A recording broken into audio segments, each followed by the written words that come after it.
Dugout, and the first of a brand new series called Player Profiles.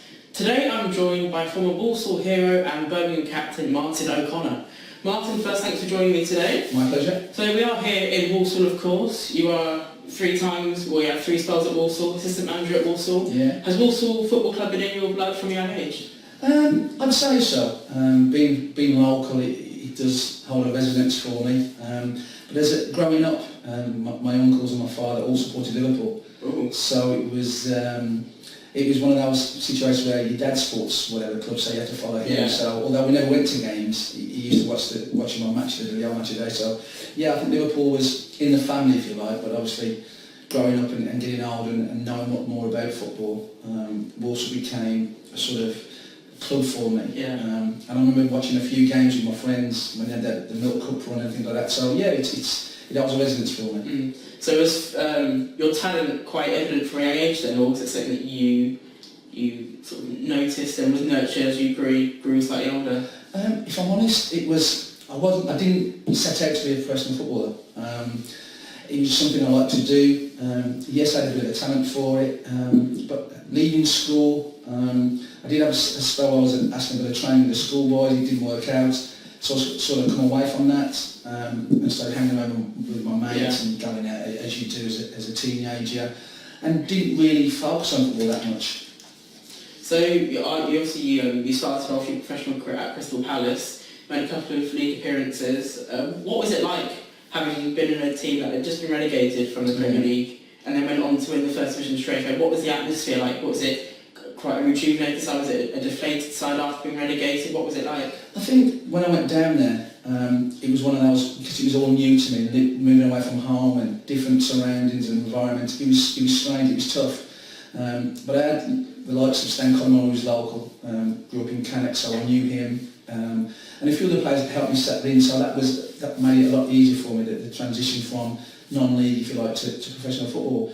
I think the mood at the time was a deflation because of the relegation, but we had some really top professionals. We got the current England manager, Gareth Southgate was there, and John Solarco, Chris Coleman, the Welsh manager. So they had some great characters, and I think it was quite prevalent that we was going to move on again and do well. And with the likes of the players we had, we always thought we had a chance. But for me, it was more about setting myself in and getting used to professional environments and professional personality and just that professional attitude, really. And then obviously you came back home to Walsall on loan and then joined them permanently. What was it like coming home after spending 2 years in London?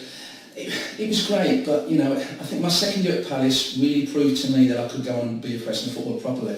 My first year was a learning curve, made a few mistakes if I'm being honest, didn't really settle down in London. I commuted up and down a couple of times when I shouldn't have. So the attitude for me had to get better, and the second year was a lot better.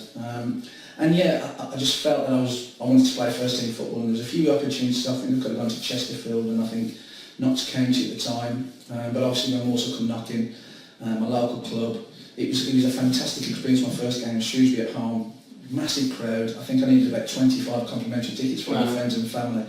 But it was a great occasion. Yeah. It settled me in and obviously helped me progress in my career. Would you say that your Walsall career high was getting inspiration from the old second division? Yeah. The old third division career? It was a great occasion. But I think for me, luckily, I've been made captain of probably all the clubs I've been at, so even the reserves at Crystal Palace. So I think to be captain of your local club and being a local person made it even more special. But I think the promotion year was fantastic. A change of manager from Kenny Vick to Chris Nicholl. He sort of guided me a little bit more than my previous managers, and it sort of made a name for myself in professional ranks. Yeah. So after your spell at Walsall, you then joined Peterborough before coming back to the Midlands with Birmingham City. Yeah. What was it like joining another Midlands team, which potentially would rival both Villa, who you had as well as a schoolboy, and obviously Walsall? Yeah, I think during that time, I could have gone to Derby, I think, when I was at Walsall, and Walsall let me go. And I spoke to the manager a few times, spoke to the chairman, and we couldn't really resolve the new contract. So Barry Fry at the time asked me to go and speak to him at Birmingham. I went there, contract negotiation broke down. He got the sack, consequently moved on to Peterborough. He signed me for Peterborough, and within I think it was about 2 weeks, he did pull me in one day and said, look, I'm going to sell you. the two to being at the club. I think there was a couple of offers from Southampton, a few other clubs. And eventually, because he had a relationship with Birmingham City, I moved there, and again a massive club, big characters. Steve Bruce was there, Gary Ablett, Paul Furlong, Barry Horn, so there was big characters, and I really enjoyed my time at Birmingham City. So I'll give you 3 possible highlights from your Birmingham City career. Finally got that one big goal against Bolton. Right, okay. Scoring the winner in the dying seconds, or scoring the winner against West Bromwich Albion, the local derby. Yeah. Or winning the penalty in the League Cup final against Liverpool. Obviously, didn't turn out well in the end, but I think looking back, to score that was great. But the memories for me of the old occasion at Millennium Stadium, the first final being held there, playing against a fantastic side in Liverpool, captaining the club, all my family there watching the game. I'd just lost my dad the year before, so I think that in a whole was probably my highlight of Birmingham City. So what was it like for you, captaining Birmingham City against the team that your dad supported? Yeah, it was hard. I think before games, and this is true, before most games, I never got nervous or felt any pressure. But that occasion, that day, I've never been so nervous in all my life, and to be sort of the first person out there, seeing what you can see and leading the team is a fantastic highlight for me, a fantastic responsibility and something that I'll never forget. But playing against Liverpool with the likes of Robbie Fowler and Emile Esky, Stephen Gerrard and Johnny Carragher, it was a great occasion. For me, I still think we was cheated on the day, but I look back with fond memories. Yeah. So what emotions ran through your mind as you were tripped up in the box and won the penalty as captain? Yeah, I don't know, I was doing that far up the pitch, and that's been asked me before. I was one of those holding midfield players, but it was last 90 seconds, and I thought I'd have a go, and he just broke from me, and for whatever reason I did what I did, and it was a definite penalty. But again, unfortunately, the collision that got the penalty sort of jarred my knee. My knee seized up a little bit, so I came off. But because we used all our subs, I asked the gaffer if we could go back on, because it was probably the last time I'd ever played a game like that. So it was something that I just hobbled around for the last half an hour, and unfortunately couldn't take a penalty because I was injured. But again, that's something that you look back and think maybe if only, but it happened and we move on. That was a great achievement for a team. Obviously, Birmingham hadn't been in the Premier League since it had been formed, so it was their biggest highlight to date from 1992 and before. So it's an absolutely great achievement for Birmingham. To be fair, we knew leading up to the game it was going to be a tough game, but the team we had at the time had no stars really. We were all workmanlike, and we had a great camaraderie between us. And we knew if we give a good account of ourselves, that would be enough. But we excelled on the day, and as I say, I think looking at the game and the extra time, I think we deserved to get more out of the game. I think we should have had another penalty, which I keep going on about. But I think we give a good account of ourselves, and people were proud. So I don't know if you do know this, you're in the top 50 Birmingham appearance makers of all time. I think you're at 47th. Wow. Do you think that you warrant the title of a Birmingham legend? I think legends nowadays is a strong word to use. I think, for me, the likes of homegrown, like Cyril Regis, Laurie Cunningham, George Best, these kind of players are legends. I think myself, and I'm not being modest about this, I think, the word legend is too easily used. And to play the games I've played, I always wanted to play games. I didn't want to sit on the bench. Throughout my career, I've never been a sub or reserve player, so I'm proud of my achievements and the appearances I made. So you, after your third Birmingham, you then returned to Walsall for a final season. What persuaded you to rejoin for a third spell at Walsall? At the time, Steve Bruce took over at Blues.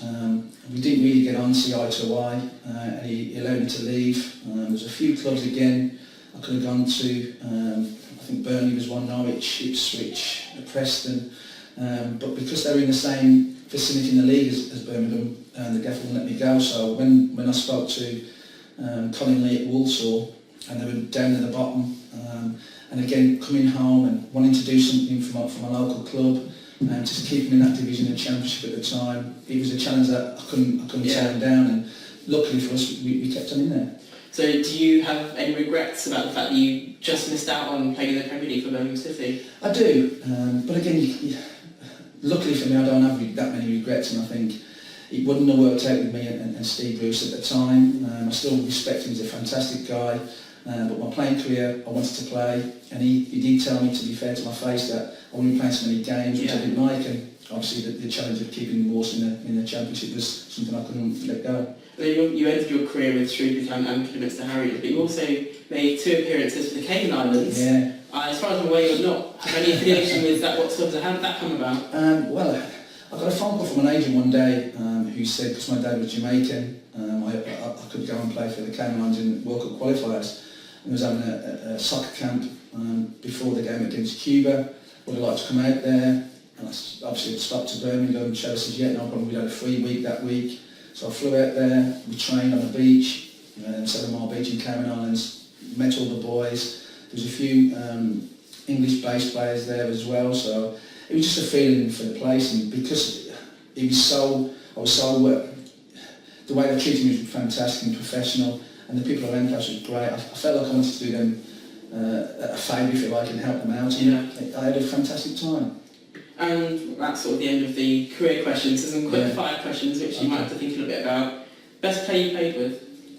Played with, I think for all-round ability would be Peter Lenlove, because he's won game on his own. He used to, in his terms, he used to use the word twist. He used to twist people up, and he was fantastic. Yeah. And the best player you played against?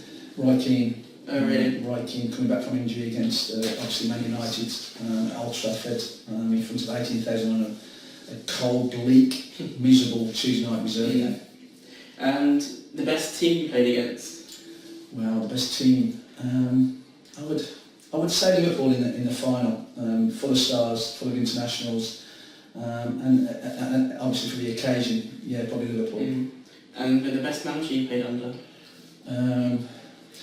Again, it's hard to choose because every manager is mainly the captain, so and they've all brought me, apart from Chris Nicholl. But I would say, going back early on to my non-league days at Bromsgrove, Bobby Halper was an ex-Birmingham and West Bromwich Albion player. He sort of set me on the road to what I achieved. And final question for you about your career: the most difficult manager you played under?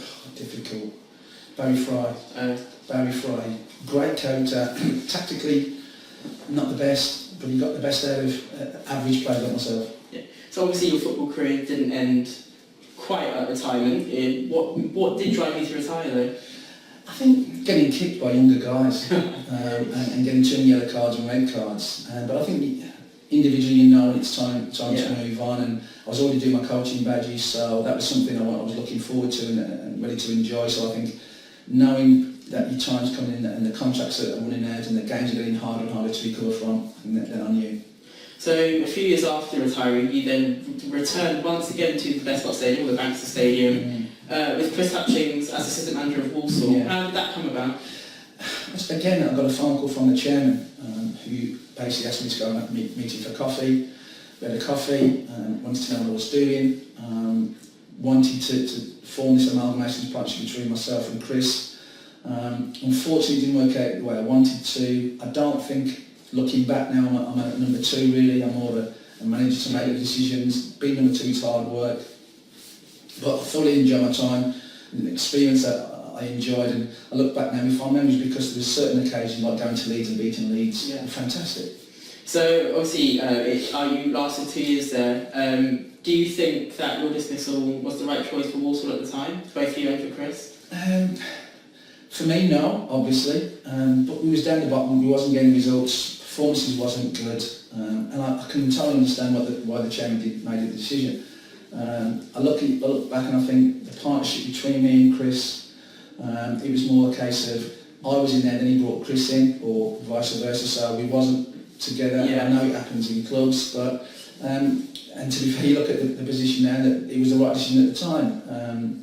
Looking back, but at the time I didn't agree.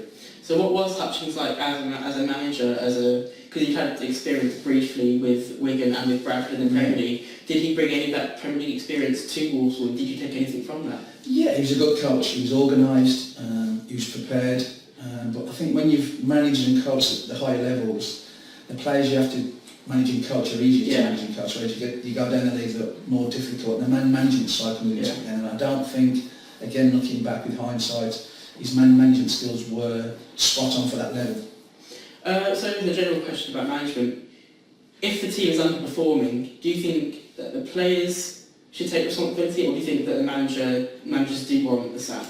I think managers don't set out their team and players to go out and play poorly. I think for me, players have to take responsibility because they walk over that white line, and sometimes, too many times in my opinion, especially in modern day football, managers are held accountable, rightly so, and then there's these knee-jerk reactions to get rid of managers, and another manager comes in. If you look at the local scene now, Wolves and Birmingham and Aston Villa, they've all had turmoil with managerial appointments and recruitment process.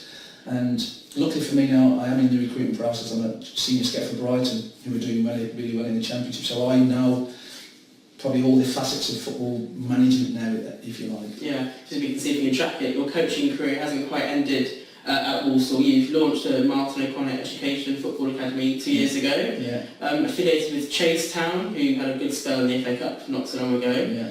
Recently moved to Norton Keynes High School. I understand that you train in the morning and have school normal classes in the afternoon. Is that something that you initiated because it was a programme you wished had existed when you were growing up? Definitely, great question. I think I've worked on these kind of programmes before, and there's nothing really in the local area, and there's guys out there who really want to do something. They want to carry on their football career, but they also want to educate for the career. So it was something that the two things married, and it was 2 years in the process, and luckily for us we're doing really well. We've got some excellent talent in my academy. Education-wise, the grades are fantastic, attendance and stuff are great, so it's all looking good. Yeah. So is it a question of wanting to strive to achieve in every single regard, not just in sport but in academics as well? Just that mentality of being the absolute best you can be? Yeah, I mean, the first thing we do is we tell them we're not going to make them footballers, professional footballers, but they've got to have something to fall back on. And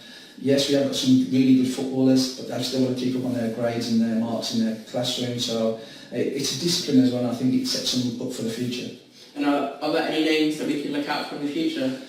There is, I've got to be honest, there is, but I can't give them out yet because they've not really made the grade, but at the moment we've got some 3 or 4 really good players. When they make it big, you can let us know. I'll be their agent. So how would you describe your coaching style? Old school. I think there's a certain amount of discipline and attitude and a willingness to win rather than to be second best, and luckily that transfers to my players, and as I said, the grades and the attendance and the way we do things is fantastic, and we've got a great relationship with Norton, the high school, so it all looks well.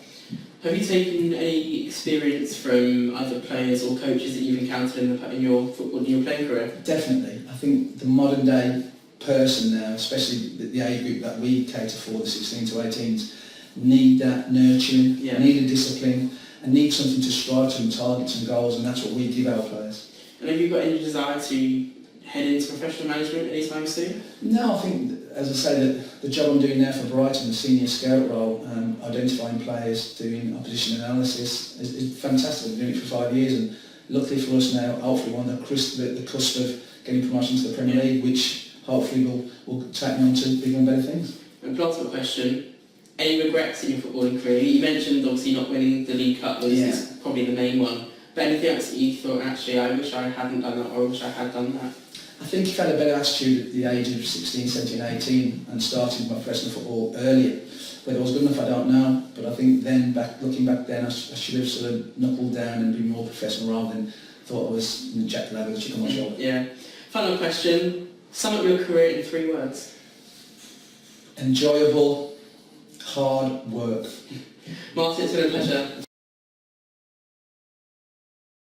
For more footballing content from In the Dugout, like, follow, share and subscribe, and don't forget to check out our Facebook, Instagram and Twitter pages.